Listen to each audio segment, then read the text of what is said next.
Očarený tatranskými štítmi týčiacimi sa až do oblakov, druhého podnecujú zákutia krajiny rozprestierajúcej sa pod nimi. Výstava v priestoroch Potatranskej knižnice v Spišskej Sobote pod názvom Hory a zem je vôbec prvou spoločnou Miloslava a Tomáša Turzákovcov, ktorí pokračujú v rodinnej tvorivej línii. Začínal starý otec, Samuel Turzák, od neho sa posúval otec, takže ja sa tak nejak posúvam po rodinnej vetve, ako sa hovorí.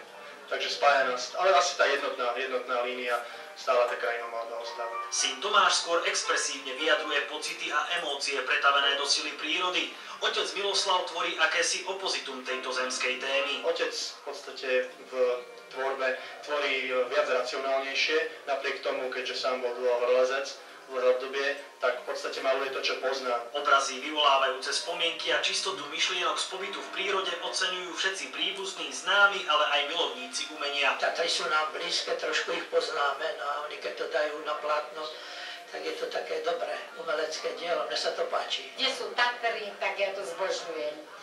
A ešte keď viem, že kto to maloval, môj sused. Diela stvárnené Štetcom jednoducho patria ku knihám. Aj preto zvolili autori priestory knižnice, ktorá vo svojom oddelení umenia víta takéto aktivity. Sú to naši autori, samozrejme. Otec so synom, v prítomnosti ešte aj starého otca, takže si myslím, že patria medzi nás. V dielach obidvoch výtvarníkov je citeľný pozitívny vplyv Miloslavovho otca a Tomášovho starého otca Samuela Turzáka, ktorý sa zobrazovaniu Vysokých Tatier venoval takmer celý život.